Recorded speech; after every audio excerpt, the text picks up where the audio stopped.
Hello everyone, welcome to Mahaguru IAS. I hope you all are doing well. आज के हमारे current affairs के session में हम बेसिकली जो हमारे इंडिया ऑस्ट्रेलिया के जो बीच के जो रिलेशनशिप है, टाइज है, उसको देखने वाले हैं। ये हमारे द हिंदू का एक इंपॉर्टेंट एडिटोरियल आया था जो कि इंडिया और ऑस्ट्रेलिया के कोलेबोरेशन की बात करता है। ठीक है, और ये न्यूज में इस वजह से चल रहा है। अभी रिसेंटली इंडिया और जो ऑस्ट्रेलिया की जो डिफेंस एंगेजमेंट है उसमें एक न्यू माइलस्टोन की तरफ जाते हुए हमारे जो डिफेंस मिनिस्टर है राजनाथ सिंह, उन्होंने अभी ऑस्ट्रेलिया विजिट करा था। वहां पे दोनों ऑस्ट्रेलिया और इंडिया के जो डिफेंस मिनिस्टर्स के बीच में डायलॉग हुआ था। ठीक है, इस वजह से इंडिया ऑस्ट्रेलिया टाइज हमारे लिए जानने इंपॉर्टेंट हो जाते हैं। अगर हम सबसे पहले बात करें, बेसिकली यहाँ पे मैंने आपको पिक्चर प्रोवाइड करी है कि हमारा जो एवोल्यूशन है ऑस्ट्रेलिया के साथ जो रिलेशनशिप का, वो कैसे इवॉल्व हुआ, उसके बेसिकली हाइलाइट्स क्या है बायलैटरल रिलेशनशिप के। 1941 में सबसे पहले इंडिया ने ट्रेड ऑफिस बनाया सिडनी में। उसके बाद हमने ग्रो करा, फिर 2009 में आपको इंपॉर्टेंट इंपॉर्टेंट पॉइंट से बता रहा है टाइमलाइन के हिसाब से। ठीक है, 2009 में दोनों देशों ने आपस में स्ट्रेटेजिक पार्टनरशिप एग्रीमेंट साइन करा। फिर 2014 में इंडिया के प्राइम मिनिस्टर की फर्स्ट ऑफिशियल विजिट थी ऑस्ट्रेलिया, जो कि G20 के लिए थी। ठीक है, and it became the first Indian to address the Australian parliament. पहली बार ऐसा हुआ था कि पहले इंडियन ने किसी ऑस्ट्रेलिया के पार्लियामेंट को एड्रेस करा। फिर 2020 में जो स्ट्रेटेजिक पार्टनरशिप थी उसको हमने अपग्रेड कर दिया कॉम्प्रिहेंसिव स्ट्रेटेजिक पार्टनरशिप, एक स्टेप और आगे ले गए। फिर 2021 में फर्स्ट इंडिया ऑस्ट्रेलिया 2+2 डायलॉग हुआ था, जिसमें दोनों देशों के फॉरेन और डिफेंस मिनिस्टर का डायलॉग कंडक्ट करवाया गया था। फिर रिसेंटली 2022 में इंडिया ऑस्ट्रेलिया एनुअल समिट के लिए मैकेनिज्म तैयार करा गया था। और अभी थोड़े 2 साल पहले ही इंडिया और ऑस्ट्रेलिया की 75th एनिवर्सरी है उनके दोनों के डिप्लोमेटिक रिलेशंस की। ठीक है, किसी भी देश की बायलेटरल रिलेशनशिप को समझने के लिए हमको उसकी क्रोनोलॉजी और उसकी इंपॉर्टेंट टाइमलाइन पता होनी चाहिए। तभी हम समझ सकते हैं कि हम किस कंटेक्स्ट में बात कर रहे हैं। अगर हम बात करें कि जो ऑस्ट्रेलिया है वो इंडिया के लिए क्यों इंपॉर्टेंट है और जो इंडिया है वो ऑस्ट्रेलिया के लिए क्यों इंपॉर्टेंट है, दोनों की क्या सिग्निफिकेंस है। सबसे पहले तो इंडो पैसिफिक स्टेबिलिटी। जो दोनों नेशन है, जो दोनों देश हैं, वो ये एस्पायर करते हैं कि जो हमारा इंडो पैसिफिक रीजन है वो फ्री हो, ओपन हो, सबके लिए इंक्लूसिव हो और प्रोस्पेरस हो, मतलब शांत हो। उसके लिए इन्होंने क्या करा था, क्वाड ग्रुपिंग, जो कि 4 देशों की ग्रुपिंग है, जिसमें हमारा इंडिया, ऑस्ट्रेलिया, यूएसए और जापान 4 देश आते हैं जो कि इंडो पैसिफिक में स्टेबिलिटी बनाने के लिए एस्पायर करते हैं। फिर Australia act as gateway to the Pacific countries. Australia Pacific countries के लिए इंडिया को पहुंचने के लिए गेटवे की तरह एक्ट करता है।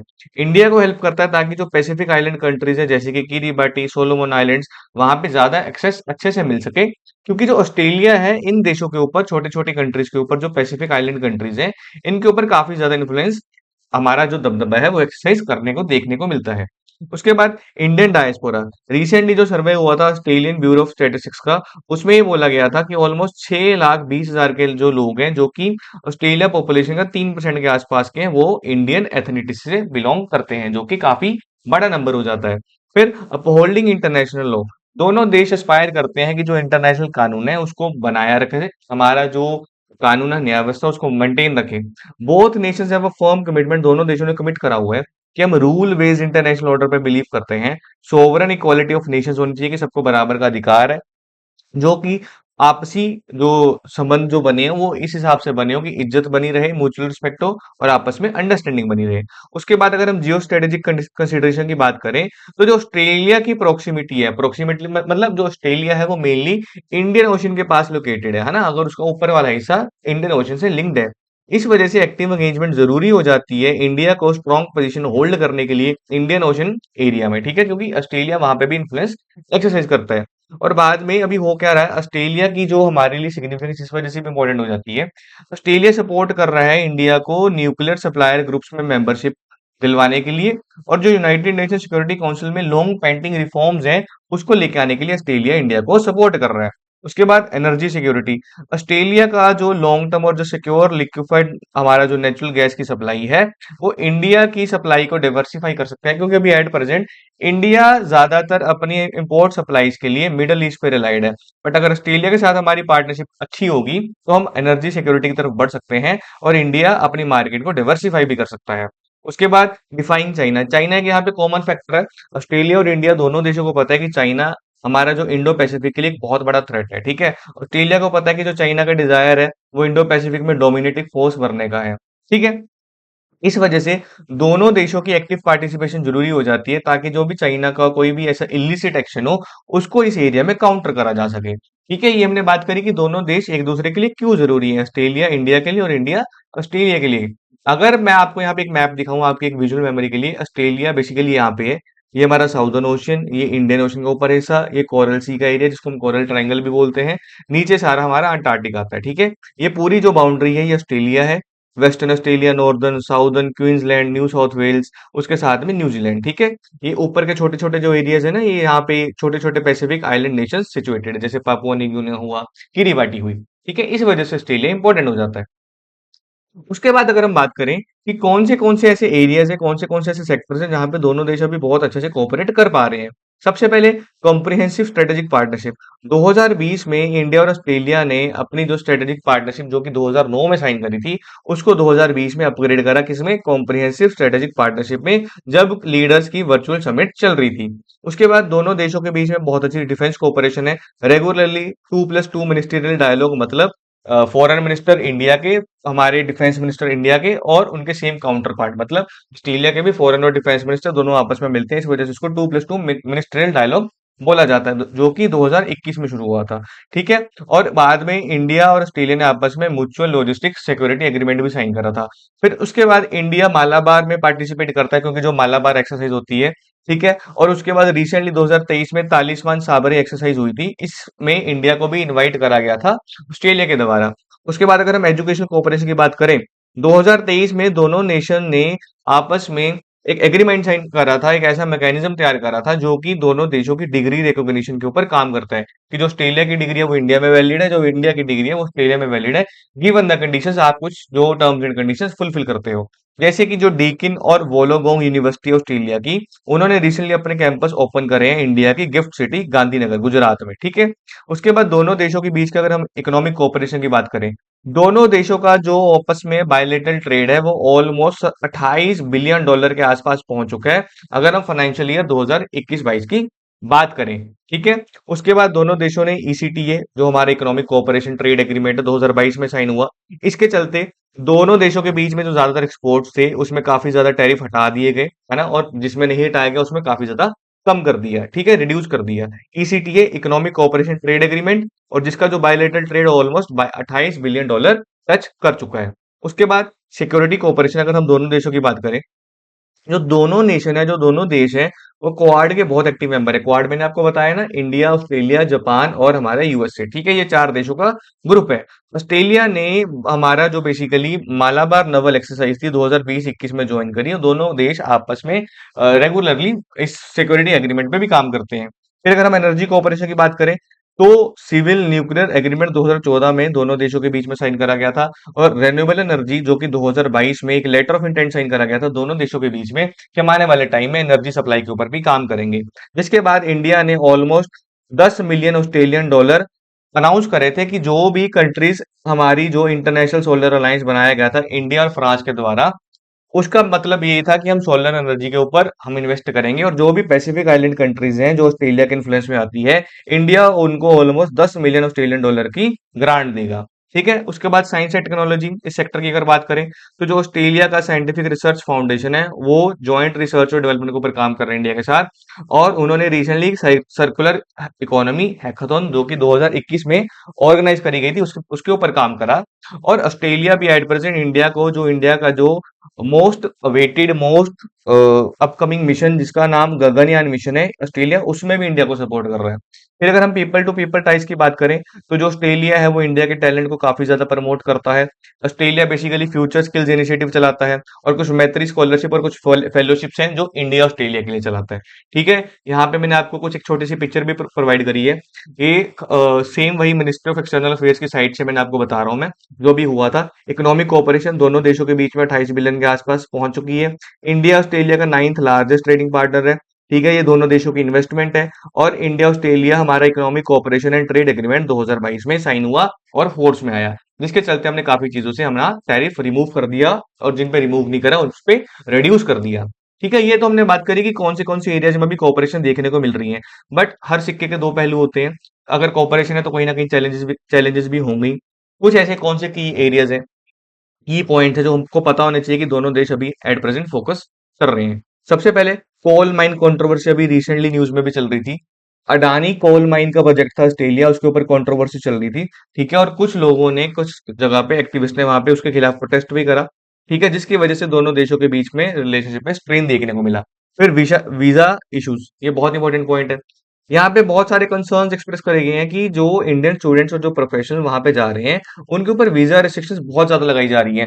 100 में से ऐसा होता है सिर्फ 20 या 25 लोगों को ही, ऑलमोस्ट 1/4 एक्सेप्टेंस रेट है उसका। मतलब अगर 100 लोगों ने अप्लाई करा तो मुश्किल से 15 से 20 के आसपास लोगों को एक्सेप्ट करा जाता है। कोई फर्क नहीं पड़ता आपने कितनी अच्छी क्वालिफिकेशन हो, कितनी अच्छी स्किल हो। ठीक है, जिस वजह से वीजा इश्यूज देखने को मिलते हैं। जो इंडिया का भी रिसेंट स्टैंड था रशिया यूक्रेन क्राइसिस को लेके, ऑल दो इंडिया ने बहुत क्रिटिसाइज करा कि that it is not the era of war, ये लड़ाई लड़ने का वक्त नहीं है। बट ऑस्ट्रेलिया ओपनली क्रिटिसाइज कर रहा था जो रशिया ने इन्वेड करा यूक्रेन में। और यूनाइटेड नेशन सिक्योरिटी काउंसिल में भी ऑस्ट्रेलिया ने यूएसए का साथ दिया और बाकी वेस्टर्न कंट्रीज का साथ दिया। बट इंडिया का स्टैंड यहाँ पे थोड़ा सा न्यूट्रल स्टैंड देखने को मिलता है, क्योंकि इंडिया ने रशिया को ओपनली क्रिटिसाइज करने में थोड़ा सा हेजिटेट फील करा, थोड़ा सा रिफ्रेन फील करा, क्योंकि वो इंडिया की खुद का पर्सनल कॉल था, इंडिया की खुद की सॉवरेनिटी है कि उसको क्या करना है। उसके बाद चाइना का डिस्कंटेंट बहुत इंपॉर्टेंट पॉइंट है।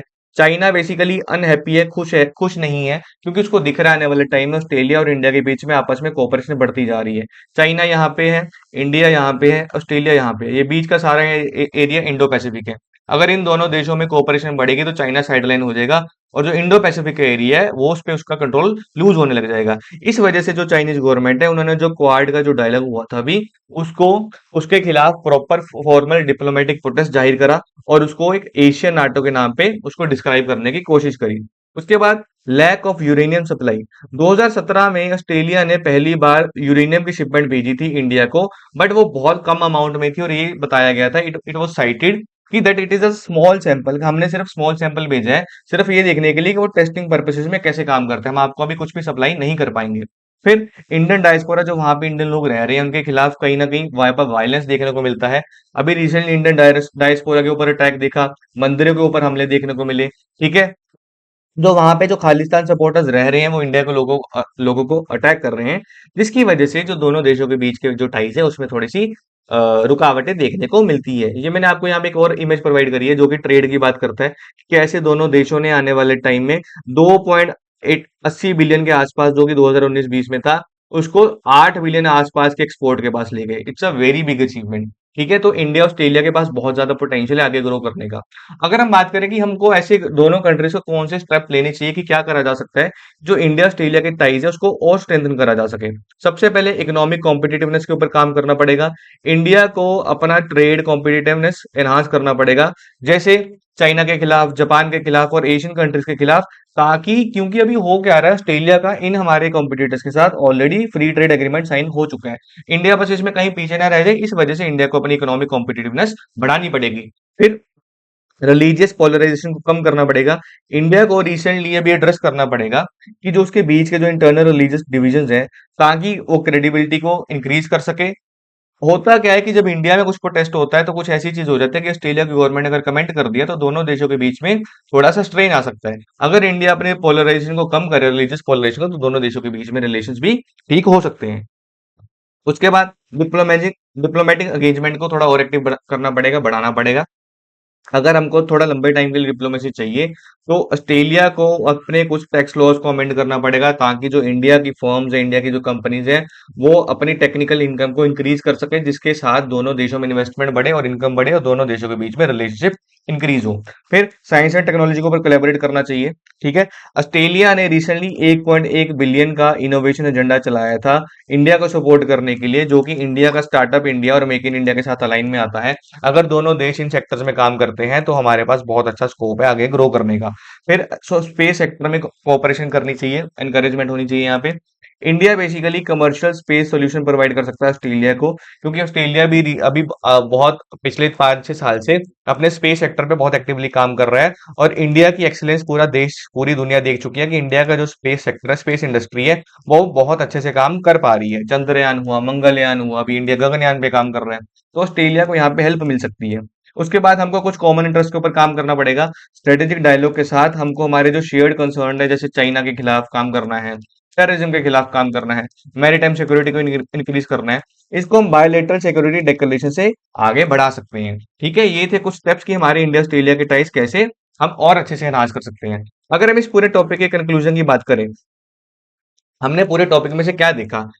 आने वाले टाइम में बोथ कंट्रीज, आने वाले वक्त में जो दोनों देश हैं, वो ग्लोबल इकोनॉमिक चैलेंजेस को नेविगेट करते हुए, उनसे आगे बढ़ते हुए, जियोपॉलिटिकल टेंशंस को साइडलाइन करते हुए, जो कि इंडो पैसिफिक में चल रही है, अगर अपनी पार्टनरशिप के ऊपर काम करेंगे तो दोनों देशों की इकोनॉमी को फायदा होगा, मैरीटाइम और स्ट्रेटेजिक सिक्योरिटी इंक्रीज होगी, और दोनों देशों के बीच में कल्चरल और पीपल टू पीपल जो एक्सचेंज है, P2P कनेक्शन है, वो इंक्रीज होगा, और जिसकी वजह से इंडिया और ऑस्ट्रेलिया का जो रिलेशनशिप है वो और आगे बढ़ेगा, और प्रोस्पेरस होगा, और बायलेटरल रिलेशनशिप इंक्रीज आएगा, इकोनॉमिक ट्रेड बढ़ेगा, पीपल टू पीपल एक्टिविटीज बढ़ेंगी, और जो भी हमने लिमिटेशंस और चैलेंजेस के पॉइंट पढ़ के आ रहे हैं उनको हम साइडलाइन करने की तरफ बढ़ सकते हैं। ठीक है, this was all about India Australia ties. हमने बात करी न्यूज में क्यों है, सिग्निफिकेंस क्यों है, और फिर दोनों एरिया, दोनों कंट्रीज कौन से एरियाज में कोऑपरेट कर पा रही हैं, चैलेंजेस क्या है, आगे कैसे बढ़ना चाहिए, और लास्ट में कंक्लूजन। ठीक है, this was all about India Australia. I hope you got my point. Thank you so much.